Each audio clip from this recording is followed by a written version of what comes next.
नमस्ते दोस्तों, welcome to my YouTube channel. स्वागत है आपका मेरे यूट्यूब चैनल पर। तो आज हम एक वृद्ध बूढ़ी महिला यानी कि सबरी की कथा सुनाएंगे। सबरी और राम प्रेम भावना कथा। बहुत समय पहले की बात है कि दंडकारण्य के घने जंगलों में एक साधारण वृद्धा रहती थी। उसका नाम सबरी था। सबरी जो थी राम की भक्त, वह दंडकारण्य के जंगलों में रहती थी। वह ना तो विद्वान थी और ना ही बड़े कुल की थी, यानी ना ही विद्वान थी बड़ी और ना ही बड़े घरबार की थी।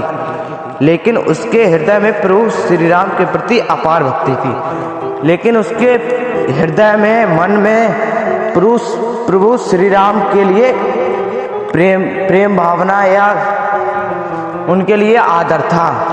उनके दर्शन पाना चाहती थी। सबरी के गुरु महंत ऋषि जो थे, उनके गुरु थे, तो वह महंत ऋषि की शिष्य थी। अपने गुरु की सेवा करते करते पूरा जीवन बीत गया, यानी पूरे जीवन भर उन्होंने अपने गुरु की सेवा की थी।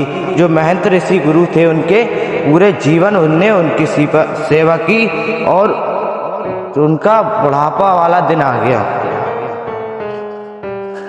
गुरुजी ने अंतिम समय में सबरी से कहा, जब गुरुजी का देहांत होने वाला था, तब उन्होंने सबरी से कहा,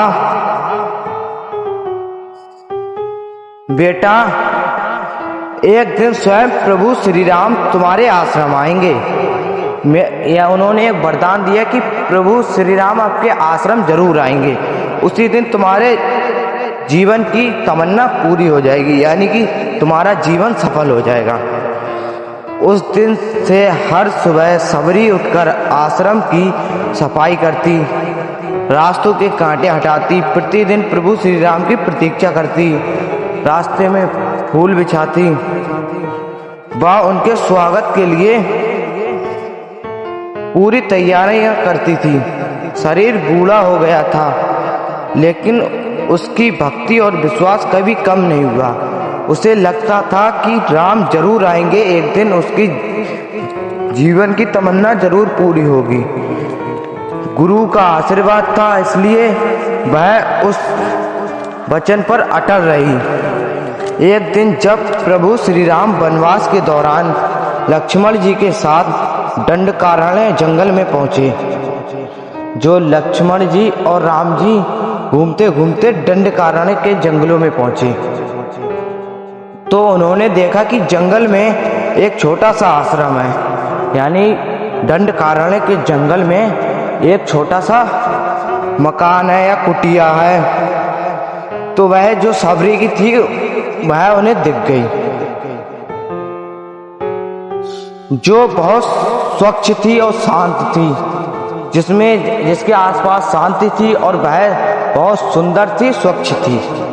श्री राम बोले, लक्ष्मण, यहाँ तो कोई महान भक्त निवास करता है, यानी कि कोई भक्त है जो वो यहाँ रहता है। जब सबरी ने प्रभु श्री राम को आते देखा, जब उन्हें प्रभु श्री राम जी दिखे दूर से, तो उसकी आंखों में आंसू बहने लगे। उसे देखते ही लगा कि मेरी आज तमन्ना पूरी हो गई। उसके आंखों से खुशी के आंसू बहने लगे। वह कांपते हुए उनके चरणों में गिर गई, उन्हें प्रणाम किया। उसने कहा, हे प्रभु, आज मेरा जीवन धन्य हो गया, मेरा लक्ष्य पूरा हो गया, मेरे जीवन की तमन्ना पूरी हो गई।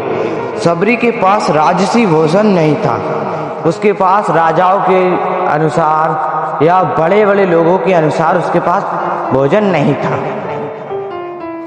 उसने जंगल के बेर और फल तोड़े, जो बेर फल होते हैं वह तोड़े, यह सोचकर कि प्रभु को खट्टे बेर पसंद ना आए, तो वह चखती गई और टोकरी में रखती गई, ताकि खट्टे बेर अगर राम जी को पसंद ना आए तो उन्हें बुरा लगेगा और वह कहीं नाराज ना हो जाए।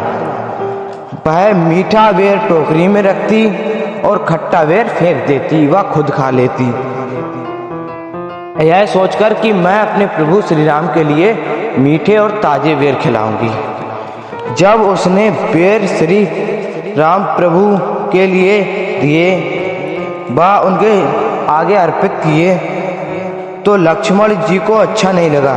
उन्होंने सोचा कि वह हमें झूठे बेर खिला रही है, इसलिए उन्हें अच्छा नहीं लगा। लेकिन श्री राम मुस्कुराए और प्रेम से बेर खाने लगे। उन्होंने कहा, लक्ष्मण, यह हमारे लिए अमृत समान है, इनमें अमृत वाणी घुली हुई है, सच्ची भक्ति है। बस सबरी के चरणों के जो उसके पास भोजन था उसने अच्छा से अच्छा भोजन हमें दिया है। और वे खाने लगे।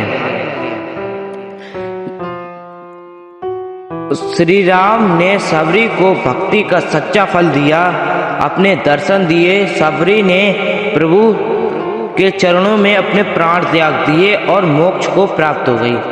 वहीं उनकी मौत हो गई और वह स्वर्ग सिधार गईं। श्री राम के चरणों में अपने प्राण त्याग कर उसके लिए स्वर्ग के द्वार खुले मिल गए। इस कथा से हमें सीख मिलती है कि भगवान को ना तो धन चाहिए, ना उन्हें जाति से मतलब होता है और ना ज्ञान चाहिए। उन्हें केवल सच्चा प्रेम चाहिए, सच्ची भक्ति चाहिए। Thanks for watching.